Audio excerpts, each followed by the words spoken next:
முதலீடு செய்வோம், முன்னேறுவோம். நண்பர்கள் அனைவருக்கும் வணக்கம். முதல் முறையாக நம்மளுடைய வீடியோ பார்க்குற நண்பர்கள் நம்ம சேனலை மறக்காமல் சப்ஸ்கிரைப் பண்ணிடுங்க. சப்ஸ்கிரைப் பண்ணிட்டு பெல் ஐக்கானை கிளிக் பண்ணிருங்க நண்பர்களே. அப்போ தான் நம்ம போடுற வீடியோஸ் எல்லாமே உடனுக்குடன் உங்களுக்கு கிடைக்கும். அது மட்டும் இல்லாமல் இந்த வீடியோ ஸ்கிப் பண்ண நம்ம கடைசி வரை பாருங்கள். கண்டிப்பாக இந்த வீடியோ உங்களுக்கு யூஸ்ஃபுல்லாக இருக்கும். அது மட்டும் இல்லாமல் இந்த வீடியோவில் ரேட்டிங் ஏஜென்சி பைக்கால் கொடுத்துருக்க 2 ஸ்டாக்கை பற்றி நம்ம டிஸ்கஸ் பண்ண போகிறோம். ஸோ கடைசி வரை பாருங்கள். அப்போ தான் நண்பர்கள் அது என்ன ஸ்டாக்னு உங்களுக்கு தெரியும். ஃபஸ்ட்டு பார்த்தீங்கன்னா நம்ம டிஸ்கஸ் பண்ண போகிறது நாட்கோ ஃபார்மா. நாட்கோ ஃபார்மாவோட ரிசல்ட் இன்றைக்கி வந்துருந்துச்சு. ஆல்ரெடி ஏற்கனவே ஃபார்மா செக்டரில் நிறைய ஸ்டாக் ரிசல்ட் கொடுத்துருக்காங்க. எதுவுமே பார்த்தீங்கன்னா பெட்டராக இல்லை. மேக்ஸிமம் எல்லா ஸ்டாக்குமே ஃப்ளாட்டாக கொடுத்துருக்காங்க, இல்லை கொஞ்சம் டெக்ளைனாக தான் ரிசல்ட் கொடுத்துருக்காங்க. நாட்கோ ஃபார்மும் அதே மாதிரி எதிர்பார்த்த அளவு மார்க்கெட் எதிர்பார்த்த அளவுக்கு அவங்களோட ரிசல்ட் இல்லை, கம்மியாக கொடுத்துட்டாங்க. அதற்கு மிக முக்கியமான காரணம் யாருன்னா நம்ம நாட்டா மேலே பழிய போட்டுற வேண்டியதான் ட்ரம்ப் தான். ஏன்னா அவரோட டேரிஃப் ஃபார்மா செக்டருக்கு 100%, 200%ன்னு ஒரு பொருளை கிளப்பிட்டு இருந்தார். அந்த ஒரு காரணத்தினால சேல்ஸ் நிறைய ஆகலை அமெரிக்காவில். ஸோ எங்களோட ரிசல்ட் வந்து பூரா கொடுத்துட்டாங்க. எப்படி கொடுத்துருக்காங்கன்னு பார்த்தீங்கன்னா நண்பர்களே, ஸ்க்ரீனரில் பார்த்தீங்கன்னா லாஸ்ட் இந்த இயர்க்குள்ள அப்டேட் ஆகலை, பட் லாஸ்ட் இயரில் வச்சு நம்ம கம்பேர் பண்ணி சொல்கிறேன். லாஸ்ட் இயரில் பார்த்தீங்கன்னா இந்த Q2ல 676 கோடி ப்ராஃபிட் கொடுத்துருந்தாங்க. ஆனால் இந்த வருஷம் பாருங்கள் நண்பர்களே, இதோட ப்ராஃபிட் பார்த்தீங்கன்னா 518 கோடி ஆகிடுச்சு. நல்லாவே டெக்ளைன் ஆகிடுச்சு. ஸோ இதனால் இந்த ஷேருக்கு வந்து பார்த்தீங்கன்னா இன்றைக்கி ஒரு இறக்கம் ஒரு 1.5% கொடுத்துருக்காங்க. இதோட இந்த ஷேரோட இறக்கம் நிற்க போகிறதில்ல, மேற்கொண்டு இறங்க தான் செய்யணும் நான் எதிர்பார்க்குறேன். ஏன்னா ரிசல்ட் சரியில்லை. இங்கேருந்து அடுத்து ஒரு 780 ரூபாய்க்கு வந்துச்சுன்னா ஒரு சின்ன சப்போர்ட். அதுக்கடுத்து அங்கேருந்து மேற்கொண்டு இறங்கினாலும் இறங்கலாம். இவங்களுக்கு ஒரு பாசிட்டிவான நியூஸ் வராத பட்சத்தில் ஒருவேளை ட்ரேட் டீல் அமெரிக்காவுக்கு இந்தியாவுக்கும் ட்ரேட் டீல் கன்ஃபார்ம் ஆச்சுன்னா இந்த ஃபார்மா செக்டருக்கு வந்து டேரிஃப் வந்து நம்முடைய நாட்டாமல் குறைப்பார். அந்த டைமில் திரும்ப ஏற்றத்தை கொடுக்கலாம். அது வரைக்கும் இந்த ஷேர் வந்து இறங்கி ட்ரேட் ஆகிறதுக்கு தான் வாய்ப்பு அதிகமாக இருக்குது நண்பர்களே. அடுத்து பார்த்தீங்கன்னா ரிலையன்ஸ்லேருந்து ஒரு அருமையான ஒரு நியூஸ் வந்திருக்கு. என்னென்னு பார்த்தீங்கன்னா ஏஐ காண்டி, அதான் ஆர்டிஃபிஷியல் இன்டெலிஜென்ஸ் காண்டி ஒரு 1 GW அளவுக்கான ஒரு டேட்டா சென்டரை ஆந்திர பிரதேஷில் இவங்க வந்து பில்டு பண்ண போகிறதா சொல்லியிருக்காங்க. ஏற்கனவே பார்த்தீங்கன்னா கூகுள் வந்து ஒரு 1.5 பில்லியன் அளவுக்கான இன்வெஸ்ட்மெண்ட்டை நாங்கள் ஆந்திராவில் பண்ண போகிறோம்னு ரீசெண்டாக போன மாதம் சொல்லியிருந்தாங்க. இப்போ ரிலையன்ஸும் பார்த்தீங்கன்னா 1 GW அளவுக்கு ஆந்திர பிரதேஷ்லேயே பண்ணுறாங்க. ஆந்திர பிரதேசில் பண்ணுறது அப்படியே கொஞ்சம் இந்த பக்கமாக தமிழ்நாட்டில் பண்ணாலும் நல்லா தான் இருந்திருக்கும். மேபி எப்படியோ ஓவராலாக இந்தியா நல்லா இருந்தால் சரி. இவங்களுடைய சார்ட்டும் பார்த்தீங்கன்னா 1518 ரூபா. நம்மளுடைய வீடியோ தொடர்ந்து பார்க்குற நண்பர்களுக்கு தெரியும், ஒரு 1380 ரூபா ரேஞ்சில் இருக்கும்போது இந்த ஷேர் வந்து ஒரு 1550 ரூபா வரைக்கும் போகிறதுக்கு வாய்ப்பு இருக்குன்னு நம்மளுடைய சேனலில் வந்து டிஸ்கஸ் பண்ணியிருந்தோம். அதே மாதிரி கிட்டத்தட்ட பார்த்தீங்கன்னா 1518 ரூபா வரைக்கும் வந்துடுச்சு. மேபி இன்னும் கொஞ்ச நாளில், ஏன்னா இவங்களோட பாசிட்டிவ் நியூஸ் நிறையா இருக்குன்னா ரிசல்ட் ஓரளவு பரவாயில்லாமல் கொடுத்துருக்காங்க. இப்போ இதுவும் பார்த்தீங்கன்னா ஒரு பாசிட்டிவான நியூஸ். ஸோ ஒரு 1550 ரூபாய்க்கு சீக்கிரமே வந்துடும்னு நான் எதிர்பார்க்குறேன் நண்பர்களே. அப்படி வந்துச்சுன்னா நம்ம டிஸ்கஸ் பண்ணும்போது பார்த்து வாங்கியிருந்த நண்பர்கள் லாபத்தில் இருப்பாங்க. அது உண்மையிலே நமக்கு வந்து ஒரு சந்தோஷமான விஷயம்தான். அடுத்து பார்த்தீங்கன்னா பாரத் எலக்ட்ரானிக்ஸ் லிமிடெட், நம்மளுடைய செல்லக்குட்டி, அதாவது என்னுடைய செல்லக்குட்டியான ஒரு ஸ்டாக்னே இதை சொல்லலாம், பாரத் எலக்ட்ரானிக்ஸ். ஏன்னா நான் அடிக்கடி வந்து சொல்லியிருக்கேன், நான் லாங் டேர்முக்கு இந்த ஸ்டாக் வந்து கண்டிப்பாக நான் வந்து கன்சிடர் பண்ணிட்டு இருக்கிறேன், கன்சிடர் எப்பவும் பண்ணுவேன் அப்படின்றத சொல்லிக்கிறேன். காரணம் என்னென்னு பார்த்தீங்கன்னா இவங்க வந்து ஆர்டர் புக்கு அதிகமாக வச்சுருக்கிறாங்க. இப்போ கூட பார்த்தீங்கன்னா இன்றைக்கி ஒரு 870 கோடி ரூபாய் அளவுக்கான ஆர்டர் வந்து இவங்களுக்கு கிடச்சிருக்கு. ஏற்கனவே பார்த்தீங்கன்னா இவங்களோட ஆர்டர் புக் எந்த அளவுக்கு இருக்குன்னு பார்த்தீங்கன்னா அக்டோபர் 1 வரைக்கும் பார்த்தீங்கன்னா இவங்க வந்து 74,500 கோடி அளவுக்கான ஆர்டர் புக் வந்து இவங்ககிட்ட இருக்குது. இப்போ இதில் எக்ஸ்ட்ரா அந்த ஒரு 800 கோடியும் ஆட் பண்ணிக்கோங்க. அது மட்டும் இல்லாமல் இந்த குவார்ட்டரில் இவங்களோட ரிசல்ட் வந்து பரவாயில்லாமல் தான் இருந்துச்சு. ஸோ வரக்கூடிய காலங்களில் இந்த ஷேர் வந்து மென்மேலும் ஒரு ஏற்றத்தை கொடுக்குறதுக்கு வாய்ப்பு இருக்கிறத நான் பார்க்குறேன். இப்போ இது ஒரு 400 ரூபீஸில் ட்ரேட் ஆகிட்டு இருக்கும்போது நண்பர்களே, ஒரு 440 ரூபீஸ், அதாவது 440 ரூபாய்க்கு கீழேருந்து 450 ரூபா வரைக்கும் இந்த ஷேர் வந்து போகிறதுக்கு வாய்ப்பு இருக்குன்னு நாம் சொல்லியிருந்தோம். அதை நோக்கி தான் இந்த ஷேர் வந்து போய்கிட்டு இருக்குது. மேபி இந்த நவம்பர் எண்டுக்குள்ளே இது வந்து ஒரு 440 ரூபாய்க்கு வந்துடும் நான் எதிர்பார்க்குறேன். அங்கேருந்து 440 ரூபாய் வந்துடுச்சுன்னு சொன்னால் அதுக்கு அடுத்த டைமாக ஒரு 500 ரூபீஸ்க்கு வந்து போகலாம் அப்படின்னு. இது என்னுடைய ஒரு ஒப்பீனியன் கிடையாது, ஏன் மோத்திலால் ஓசல் வந்து சொல்லியிருக்காங்க. இதை நம்ம ஏற்கனவே நம்மளுடைய வீடியோவில் வந்து டிஸ்கஸ் பண்ணியிருக்கோம். பிஎல் பாரத் எலக்ட்ரானிக்ஸ் லிமிடெட் வந்து ஃபஸ்ட் வந்து ஒரு 440 ரூபீஸ்க்கு வரும், அதுக்கடுத்து ஒரு 500 ரூபீஸ்க்கு போகிறதுக்கு வாய்ப்பு இருக்கிறதா மோத்திலால் ஓசல் சொல்லியிருந்தாங்க. அப்படி போச்சுன்னா உண்மையிலே எனக்கு வந்து ரொம்ப ரொம்ப சந்தோஷம் தான் நண்பர்களே. அடுத்து பார்த்தீங்கன்னா அதே மாதிரி டிஃபென்ஸ் செக்டரில் இருக்கக்கூடிய இன்னொரு ஸ்டாக் என்னென்னு பார்த்தீங்கன்னா பாரத் டைனமிக்ஸ் லிமிடெட். இன்றைக்கி அவங்களோட ரிசல்ட் வந்துருந்துச்சு. ஒரு அருமையான ஒரு ரிசல்ட் கொடுத்துருந்தாங்க. இந்த ஒரு காரணத்தினால பார்த்தீங்கன்னா இன்றைக்கி ஒரு 6% அளவுக்கு இந்த ஷேர் வந்து ஏற்றி அழகு பார்த்துருக்காங்க. இந்த ஷேர் வந்து மேற்கொண்டு இங்கேருந்து ஏறுமான்னு கேட்டால் ஏறுறதுக்கு வாய்ப்புகள் அதிகமாக இருக்குன்னு தான் சொல்லியிருக்காங்க. யார் சொல்லியிருக்காங்கன்னு பார்த்தீங்கன்னா மோத்திலால் ஒசால். இங்கே பாருங்கள் நண்பர்களே, மோத்திலால் ஒசால் வந்து ஒரு 32%, அதாவது இப்போ இருக்கிற ப்ரைஸில் இருந்து ஒரு 32% வரைக்கும் பாரத் டைனமிக்ஸ் வந்து ஏற்றத்தை கொடுக்க வாய்ப்பு இருக்குன்னு சொல்லியிருந்தாங்க. அந்த 32%த்தில் இன்றைக்கி ஒரு 6% அளவுக்கு ஏற்றத்தை கொடுத்தாச்சு. அப்போ இன்னும் ஒரு 26% மேபி பார்த்தீங்கன்னா அவங்க என்ன ப்ரைஸ் டார்கெட் கொடுத்துருக்காங்கன்னு பார்த்தீங்கன்னா,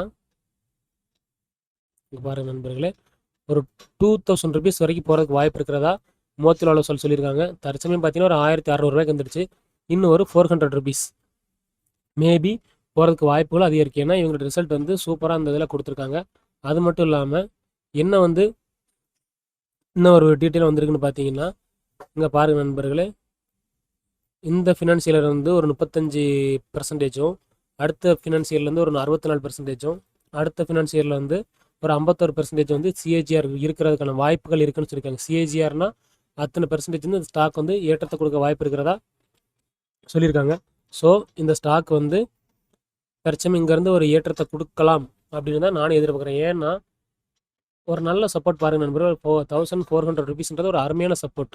இங்கேருந்து ஏற்கனவே ஒரு செப்டம்பர் மாதம் இதே ப்ரைஸ்க்கு வந்த ஸ்டாக்கு ஒரு ஏற்றத்தை கொடுத்துருச்சு, ஒரு 1650 ரூபாய்க்கு போயிடுச்சு. திரும்ப அதுக்கடுத்து கொஞ்சம் கொஞ்சமாக இறக்கத்தை கொடுத்து வந்துச்சு. இப்போ இது ரிசல்ட் வந்து இவங்களுக்கு சப்போர்ட் பண்ணுறதுக்கு வாய்ப்பு இருக்குது. அது மட்டும் இல்லாமல் இந்த ரேட்டிங் ஏஜென்சி பைக்கால் கொடுத்துருக்கறனாலையும் இந்த ஸ்டாக் வந்து மேலே போகிறதுக்கு வாய்ப்பு இருக்குது. ஒரு ஸ்டாக் நாம் பார்த்துட்டோம். அடுத்து வந்து இன்னொரு ஸ்டாக் என்னென்னு பார்த்தீங்கன்னா, என்னுடைய இன்னொரு ஒரு செல்லக்குட்டி பாரத் எலக்ட்ரானிக்ஸ் வந்து ஒரு செல்லக்குட்டின்னு பார்த்தீங்கன்னா, அசோக் லேலண்ட் என்னுடைய இன்னொரு லாங் டைமுக்கு ஏற்ற என்னுடைய இன்னொரு செல்லக்குட்டி. இவங்களுக்கு பார்த்தீங்கன்னா ஒரு 160 ருபீஸ்க்கு வந்து இந்த ஷேர் போகும் அப்படின்னு மோத்திலால் ஒசால் சொல்லியிருக்காங்க. தற்சமயம் பார்த்தீங்கன்னா இந்த ஸ்டாக்கோட ப்ரைஸ் பாருங்கள் நண்பர்களே, ஒரு 148 ரூபாயில் இருக்குது. நம்மளுடைய வீடியோ தொடர்ந்து பார்க்குற நண்பர்களுக்கு தெரியும், நாம் வந்து இந்த ப்ரைஸ்லேயே வந்து இதை டிஸ்கஸ் பண்ணியிருந்தோம். ஒரு 125 ருபீஸ்லேயே வந்து இதை டிஸ்கஸ் பண்ணியிருந்தோம். அந்த சமயத்தில் அதை நம்ம வாங்கியிருந்தா கூட தற்சமயம் இதில் வந்து கிட்டத்தட்ட ஒரு 15-20% ரிட்டர்ன் வந்து நம்ம நண்பர்களுக்கு கிடச்சிருக்கும். மேலும் பார்த்தீங்கன்னா இது வந்து ஒரு 165 ரூபாய்க்கு வரைக்கும் போகிறதுக்கு வாய்ப்பு இருக்கிறதா மோத்திலால் ஒசால் சொல்லியிருக்காங்க. எங்களோட ரிசல்ட்டும் வந்து ஓரளவு பரவாயில்லாமல் தான் வந்திருக்குது. ஸோ மேற்கொண்டு ஒரு ஏற்றத்தை கொடுத்துச்சுன்னா இதை வச்சுருக்க நம்ம நண்பர்கள் ஒரு லாபத்தை அடைவாங்க அப்படின்றது தான் என்னுடைய ஒரு கருத்து. நான் வந்து கமர்ஷியல் வெஹிக்கிள் பார்த்தீங்கன்னா இந்தியாவிலே கமர்ஷியல் வெஹிக்கிளில் டாப் லீடராக இருக்கிறது டாடா மோட்டார்ஸும் அப்புறம் அசோக் லேலண்டும் தான். இதுலேயுமே பார்த்தீங்கன்னா அசோக் லேலண்ட் பார்த்தீங்கன்னா ரெண்டுமே நான் கன்சிடர் பண்ணிட்டு தான் இருக்கிறேன். இதுலேயும் பார்த்தீங்கன்னா அசோக் லேலண்டுக்கு இப்போ வந்து ஒரு ஃபேவரான ஒரு நியூஸ் வந்திருக்கு. அதே மாதிரி டாடா மோட்டாருக்கு இந்த ஃபேவரான நியூஸ் வரும்போதும் நான் கண்டிப்பாக சொல்கிறேன் நண்பர்களே. அடுத்து பார்த்தீங்கன்னா ஐபிஓ வந்து நம்ம டிஸ்கஸ் பண்ணாமல் இருக்கவே முடியாது. நான் நேற்று வீடியோவில் சொல்லியிருந்தேன், இந்த டெனிக்கோ கிளியன் ஏர் அப்படிங்கிற ஐபிஓ வந்து 21% வந்து ஜிஎம்பி வந்து ட்ரேட் ஆகிட்டு இருந்தது நேற்று. இன்றைக்கி பார்த்தீங்கன்னா ஒரு 19%, நாட் பேட் அப்படின்னே சொல்லலாம். நான் வந்து இந்த ஐபிஓ வந்து அப்ளை பண்ணியிருக்கிறேன் நண்பர்களை, அப்ளை பண்ணிட்டேன். மேபி நீங்களும் பண்ணியிருப்பீங்க அப்படின்னு நான் நம்புகிறேன். ஏன்னா நேற்றே நம்ம வந்து நாளைக்கு பண்ணுவேன் அப்படிங்கிற மாதிரி தான் நான் சொல்லியிருந்தேன். நம்ம கிடச்சதுன்னா கண்டிப்பாக லக்கு தான். அதே மாதிரி நம்மளுடைய சப்ஸ்கிரைபர்களுக்கு கிடச்சதுனாலும் கமெண்ட் செக்ஷனில் சொல்லுங்கள். அடுத்து பார்த்தீங்கன்னா நண்பர்களே, மிக முக்கியமான ஒரு நியூஸ். நிறைய பேர் பார்த்தீங்கன்னா பிட்காயினில் வந்து நான் இன்வெஸ்ட் பண்ண விட்டுட்டேனே, ஐயையோ இன்வெஸ்ட் பண்ண விட்டுட்டேன்னு சொல்லி நிறைய பேர் வந்து அழுது புலம்பிக்கிட்டு இருக்கிறாங்க. ஆனால் இது வந்து ஒரு சேஃபானு கேட்டால் என்னை பொறுத்த வரைக்கும் தற்சமயம் இது வந்து ஒரு சேஃபான இன்வெஸ்ட்மெண்ட்டே கிடையாது பிட்காயின். ஏன் அப்படின்னா இது வந்து எந்த ஒரு அத்தாரிட்டியால் வந்து ரெகுலைஸ் பண்ணலை. இது வந்து ஒரு எலக்ட்ரானிக் ஃபார்மேட்டாக நம்மக்கிட்ட இருக்கும். இதை வந்து ஹேக்கர்ஸ் வந்து நிறைய பேர் பிட்காயின் வச்சுருக்காங்கிட்ட இருந்து ஹேக்கர்ஸ் வந்து ஹேக் பண்ணி திருடிடுறாங்க அப்படின்ற கம்ப்ளைண்ட் வந்து நிறைய இடத்துல ரெஜிஸ்டர் ஆகிக்கிட்டு இருக்கு. ஸோ நாம் வந்து இதில் இன்வெஸ்ட் பண்ண அமௌண்ட்டு ஃபுல்லாக காணாமல் போகிறதுக்கு வாய்ப்பு இருக்குது. இப்போ நாம் வந்து ஒரு ஸ்டாக் வாங்கியிருந்தோன்னு சொன்னால் நம்ம வந்து இப்போ இந்தியாவில் எடுத்துக்கலாம், செபி வந்து அதை கண்ட்ரோல் பண்ணுவாங்க. அதுக்கிட்ட வாங்குகிற ஸ்டாக்லாம் பார்த்தீங்கன்னா நம்முடைய சிடிஎஸ்எல் இல்லை என்எஸ்டிஎல் அவங்கக்கிட்ட வந்து எலக்ட்ரானிக் ஃபார்மேட்டாக இருக்கும். ஸோ நம்மளால் வந்து அதை வந்து ட்ராக் பண்ண முடியும். அதை வந்து மற்றவங்களால திருடுறதுக்கு வாய்ப்புகள் இல்லைன்னே சொல்லலாம். ஆனால் பிட்காயினில் அப்படி இல்லை. ஸோ பிட்காயினை மிஸ் பண்ணிட்டோமோ அப்படின்னு சொல்லி யாரும் வந்து வருத்தப்படுறதுக்கு எந்த ஒரு அவசியமும் இல்லை அப்படிங்கிறது தான் வந்து என்னுடைய ஒரு கருத்து நண்பர்களே. அடுத்து பார்த்தீங்கன்னா கோல்டு ஒரு 160 ருபீஸ் வந்து இன்றைக்கி ஒரு கிராமுக்கு குறைஞ்சிருச்சு. நேற்று 200 ருபீஸ்க்கு ஏறி இருந்துச்சு, இன்றைக்கி 160 ருபீஸ் இறங்கியிருக்கு. என்னடா கரியாலா மேலே கீழே ஓடிக்கிட்டே இருக்கிற, ஏதாச்சும் ஒரு பக்கம் ஓடுறா அப்படிங்கிற மாதிரி தான் நம்மளுடைய மைண்ட் வாய்ஸ் இருக்குது. ஏன்னா ஏற்றத்தை கொடுத்துக்கிட்டே இருந்துச்சுன்னா நம்மளை மாதிரி நண்பர்கள் நிறைய கோல்டு பீஸ் வாங்கி வச்சுருப்பாங்க, அவங்களுக்கு சந்தோஷம். ஒருவேளை இறங்க தான் சரியாக வேகமாக இறங்கினா கூட திரும்ப அதுலேருந்து இன்வெஸ்ட் பண்ணுறதுக்கு வாய்ப்பு இருக்கான்னு பார்க்கலாம். அதை விட்டுட்டு 100 ரூபாய்க்கு 200 ரூபாய்க்கும் அந்த பக்கம் கபடி விளாண்டுக்கிட்டு இருக்கிறான். தற்சமயம் வந்து இதில் இன்வெஸ்ட் பண்ணுறதுக்கு எந்த ஒரு ஆப்பர்ச்சுனிட்டி இல்லை. மேபி இந்த கோல்டோட ப்ரைஸ் வந்து ஒரு 11,000 ருபீஸ்க்கு வந்து இல்லை அது கீழே கொஞ்சம் வந்துச்சுன்னா பார்க்கலாம், இல்லைன்னா வேடிக்கை மட்டும் பார்ப்போம். அடுத்த நண்பர்களே, மிக மிக முக்கியமான ஒரு நியூஸ் என்னென்னு பார்த்தீங்கன்னா, நம்முடைய ஏசியன் ஸ்டாக் மார்க்கெட் பார்த்தீங்கன்னா எல்லாமே ரத்த கலரியாக இருக்குது இன்னைக்கு. நிக்கி ஆகட்டும் ஜப்பானோட, அப்புறம் சவுத் கொரியாவோட கோஸ்பி ஆகட்டும், எல்லாமே பார்த்தீங்கன்னா ரத்த கலரி ரெட் கலரில் இருக்குது. இதுக்கு மெயினான ரீசன் என்னென்னு பார்த்தீங்கன்னா, யூஎஸோட ஃபெட் ரேட் வந்து டிசம்பரில் வந்து கட் பண்ணுறதுக்கு வாய்ப்புகள் இல்லை அப்படிங்கிற ஒரு தகவல் வந்து பரவிக்கிட்டு இருக்குது. ஏன் கட் பண்ண மாட்டாங்க அப்படின்னா, இந்த கட் பண்ணுறதுக்கு வந்து இன்ஃப்ளேஷன் டேட்டா, அப்புறம் ஜாப்லெஸ் டேட்டாலாம் வந்து ஃபெட்டுக்கு கிடைச்சாதான் அதை பண்ண முடியும். ஆனால் அது கிடைக்கிறதுக்கான வாய்ப்புகள் குறைவு தான். ஏன் அப்படின்னா, நம்மளுடைய நாட்டாம ட்ரம்ப் பார்த்த வேலையில் கிட்டத்தட்ட ஒரு 40 நாளாக வந்து கவர்மெண்ட் ஷட் டவுன் ஆயிருந்துச்சு அமெரிக்கா. ஸோ அவங்கள எம்ப்ளாயீஸ்லாம் வேலை பார்க்காம அப்புறம் எப்படி வந்து அந்த டேட்டாஸ்லாம் கொடுக்க முடியும்? ஸோ டிசம்பர் மாதத்துலேருந்து ஃபெட்டு வந்து ரேட் கட் பண்ணுறதுக்கு வாய்ப்புகள் கொஞ்சம் குறைவு அப்படிங்கிற டீட்டெயில் பரவிக்கிட்டு இருக்கிறதுனால மார்க்கெட் எல்லாமே அடித்து நொறுக்கிட்டு இருக்கிறாங்க. இங்கே பாருங்கள் நண்பர்கள், உங்களுக்கு காட்டுறேன் பாருங்கள். நேற்று மட்டுமே டோஜோன்ஸ் பார்த்தீங்கன்னா 1.5% அடி, 800 பாயிண்ட் காலி. அப்புறம் நாஸ்டாக் பார்த்தீங்கன்னா 2.25% அடி, ஒரு 500 பாயிண்ட் காலி. இதே மாதிரி எல்லா மார்க்கெட்டும் வந்து அடி விழுந்துக்கிட்டு இருக்கிற காரணத்தினால சீக்கிரத்தில் மார்க்கெட்டில் கிராஷும் வரலாம் அப்படின்னு சொல்கிறாங்க. அதுக்கான டீட்டெயில் நம்ம அடுத்து டிஸ்கஸ் பண்ணுவோம் அடுத்த ஸ்லைடில். ஏன் அப்படின்னு பார்த்தீங்கன்னா, அங்கே பாருங்கள் நண்பர்களே, டோ வந்து ஒரு 800 பாயிண்ட் கட் ஆகிருக்குது. இப்போ வந்து யூஎஸ் மார்க்கெட் வந்து கிராஷ் ஆகும் அப்படின்னு நிறைய பேர் வந்து சொல்லிக்கிட்டு இருக்கிறாங்க. அதுக்கு மெயினான ரீசன் என்னென்னு பார்த்தீங்கன்னா, இப்போ 2001 ஒரு சின்ன எக்ஸாம்பிள் சொல்கிறேன். .com bubble. என்ன .com பபிள்னா, அந்த டைமில் தான் வந்து இன்டர்நெட் வந்து பார்த்தீங்கன்னா நிறையா வந்து ஒரு பாப்புலாரிட்டியை வந்து கிரியேட் பண்ணிக்கிட்டு இருந்துச்சு. அந்த டைம் எல்லாருமே .com இன்டர்நெட்னு எல்லாமே அதிலே போய் இன்வெஸ்ட் பண்ணாங்க. ஆனால் அதில் வந்து ஒரு பெரிய ஒரு ரிட்டர்ன் பார்க்க முடியலன்ற ஒரு காரணத்தினால பார்த்தீங்கன்னா ஃபுல்லாக கொலாப்ஸ் ஆச்சு. ஏன்னா அதில் போட்ட இன்வெஸ்ட்மெண்ட் ஃபுல்லாக வேஸ்ட் ஆச்சு, கொலாப்ஸ் ஆச்சு. ஸோ இப்போவும் பார்த்தீங்கன்னா அதே மாதிரி எல்லாருமே ஆர்டிஃபிஷியல் இன்டெலிஜென்ஸ்னு எல்லாருமே ஏஐயில் வந்து ஒரு மிகப்பெரிய ஒரு இன்வெஸ்ட்மெண்ட் பண்ணிகிட்டு இருக்கிறாங்க. ஆனால் அந்த ஏஐலையும் பெரிய ஒரு ரிட்டர்ன் மட்டும் கிடைக்காம போச்சு அப்படின்னு சொன்னால் திரும்பவும் வந்து ஒரு மார்க்கெட் கிராஷ் வர்றதுக்கு மிகப்பெரிய வாய்ப்பு இருக்குது. அந்த மாதிரி ஒரு மார்க்கெட் கிராஷ் வந்துச்சுன்னா ஏற்கனவே இன்வெஸ்ட் பண்ணியிருக்க நண்பர்களுக்கு அது கஷ்டமான சூழ்நிலை இருந்தாலும் புதுசாக இன்வெஸ்ட் பண்ணுறவங்களுக்கு வந்து அது மிகப்பெரிய ஒரு வாய்ப்பாக தான் இருக்கும் அப்படின்னு தான் நான் பார்க்குறேன். மேபி அந்த ஒரு இறக்கம் வர்றதுக்கான வாய்ப்புகள் அதிகம் இருக்கிறதா தான் நான் பார்க்குறேன் நண்பர்களே. வந்தால் கண்டிப்பாக நம்ம சொல்கிறேன். அடுத்து பார்த்தீங்கன்னா நண்பர்களே, என்பிசிசிலேருந்து ஒரு நல்ல நியூஸ் வந்திருக்குது. நேற்று நம்ம டிஸ்கஸ் பண்ணியிருந்தோம், இவங்க வந்து ரிசல்ட் வந்து ஒரு சூப்பரான ஒரு ரிசல்ட் கொடுத்துருக்காங்கன்னு. இப்போ பார்த்தீங்கன்னா மேற்கொண்டு வந்து இவங்களுக்கு இன்னொரு நல்ல நியூஸ் ஒன்று வந்திருக்குது. என்னென்னா, என்பிசிசிக்கு வந்து ஒரு 340 கோடி அளவுக்கான ஒரு கன்ஸ்ட்ரக்ஷன் ஆர்டர் வந்து காஷ்மீர்லேருந்து சென்ட்ரல் யூனிவர்சிட்டிலேருந்து கிடச்சிருக்கு. ஸோ இது வந்து இவங்களுக்கு ஒரு பாசிட்டிவான நியூஸ். அதனால் பார்த்தீங்கன்னா இந்த ஷேர் வந்து இன்றைக்கி ஒரு சின்ன ஏற்றத்தையும் கொடுத்துருக்கு. ஒரு 3% அளவுக்கு ஏற்றத்தை கொடுத்துருக்கு நண்பர்களே. அடுத்து பார்த்தீங்கன்னா கேஆர்பிஎல் இந்தியாவிலே பார்த்தீங்கன்னா பாஸ்மதி ரைஸில் வந்து ஒரு பாஸ்மதி ரைஸ் ப்ரொடியூஸ் பண்ணுறதுல வந்து ஒரு மிகப்பெரிய ஜெயண்ட்டாகவே இருக்கிறாங்க.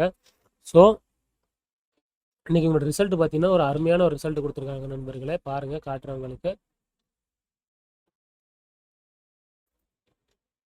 லாஸ்ட் செப்டம்பர் 24 பார்த்தீங்கன்னா 103 கோடி இருந்தவங்களோட ப்ராஃபிட்டு இப்போ பாருங்கள் நண்பர்களே 172 கோடி. கிட்டத்தட்ட ஒரு 70% அளவுக்கு வந்து எங்களோட ப்ராஃபிட் வந்து இயர் ஆன் இயரில் ஏற்றத்தை கொடுத்துருக்கு. அது மட்டும் இல்லாமல் குவார்டர்லையும் பார்த்தீங்கன்னா ஒரு 15% அளவுக்கு எங்களோட ப்ராஃபிட் ஏறி இருக்குது. இந்த ஒரு காரணத்தினால இன்றைக்கி ஒரே நல்ல ஒரு 13% அளவுக்கு ஏற்றத்தை கொடுத்துருக்கு நண்பர்களே. இப்போ இதில் வந்து சார்ட்டில் பார்த்தீங்கன்னா நல்லா தெளிவாகவே தெரியும். ஆனால் இது 13% ஏற்றத்தை கொடுத்தாலும் இந்த ஷேரில் வந்து நாம் போய் இன்வெஸ்ட் பண்ணலாமான்னு கேட்டால் தற்சமயம் வந்து இதில் இன்வெஸ்ட் பண்ணுறதுக்கு எந்த ஒரு வாய்ப்புகளும் இல்லை. ஜஸ்ட் வந்து நம்ம நண்பர்களுக்கு வந்து இந்த டீட்டெயில் கொண்டு வரணுங்கிறக்காண்டி இந்த ஷேர் வந்து டிஸ்கஸ் பண்ணியிருக்கோம். அடுத்து பார்த்தீங்கன்னா நண்பர்களே, சொனாட்டா சாஃப்ட்வேர் போட்டு சொல்லுவாங்கள்ல, ஊமா குத்தா ஒரு குத்து, மொங்காங்குத்தா ஒரு குத்து அப்படின்னு 2 விதமாகவும் குத்தி இந்த ஷேர் வந்து கீழே இறக்கிட்டாங்க. காரணம்னு பார்த்தீங்கன்னா ரிசல்ட் தான். ஆவதும் ரிசல்ட்டாலே அழிவதும் ரிசல்ட்டாலே அப்படிங்கிற கதையா. லாஸ்ட் இயரில் பார்த்தீங்கன்னா 106 கோடி ப்ராஃபிட் கொடுத்தாங்க. இப்போ 120 கோடி ப்ராஃபிட் பார்த்தீங்கன்னா கிட்டத்தட்ட ஓரளவு 10% அளவுக்கு டீசெண்டாக அப் இருந்தாலும் இது வந்து மார்க்கெட் அவங்களுடைய எக்ஸ்பெக்டேஷனை வந்து ஃபில் பண்ணலை அப்படின்னு இந்த ஷேர் வந்து இன்றைக்கி ஒரு ஒரு குத்தி விட்டாங்க. பார்த்தீங்கன்னா 374 ட்ரேட் ஆகிட்டு நண்பர்களே. எங்களுடைய ஆல் டைம் ஹை பார்த்தீங்கன்னா இந்த பழனி படிக்கட்டில் மேலே ஏறுவோம், போய்கிட்டு இருக்கு, மேலே போய்கிட்டு இருக்கு, இங்கே இருக்குது. பாருங்கள் நண்பர்களே, ஒரு 870 ரூபா ரேஞ்சில் இருந்தவங்க அப்படியே இறக்கத்தை கொடுத்து கீழே அடிவாரத்தை பார்த்து வந்தவங்க பார்த்தீங்கன்னா, இன்னும் அடிவாரத்தை கண்டுபிடிச்ச மாதிரி தெரில. இப்போ திரும்ப ரெட் கேண்டில் தான் போட்டிருக்கு. இன்னும் அடிவாரத்தை தேடி கீழே தான் போகும் அப்படின்னு நான் பார்க்குறேன். மேபி கூடிய சீக்கிரத்திலே ஒரு 330 ரூபாய்க்கு இந்த ஷேர் வந்தாலும் ஆச்சரியப்படுறதுக்கு இல்லை நண்பர்களே. அப்புறம் நண்பர்களே, இந்த வீடியோவில் நம்ம நிறைய தகவல் டிஸ்கஸ் பண்ணியிருக்கோம். அனைத்துமே வந்து உங்களுக்கு யூஸ்ஃபுல்லாக இருக்கும்னு நான் நம்புகிறேன். நம்மளுடைய வீடியோ உங்களுக்கு பிடிச்சிருந்துச்சுன்னா நம்ம சேனலை மறக்காமல் சப்ஸ்கிரைப் பண்ணுங்கள். வீடியோ லைக் பண்ணுங்கள், கமெண்ட் பண்ணுங்கள், உங்கள் நண்பர்களுக்கு ஷேர் பண்ணுங்கள். மீண்டும் ஒரு வீடியோவில் சந்திப்போம் நண்பர்களே. முதலீடு செய்வோம், நிச்சயமாக நாம் முன்னேறுவோம்.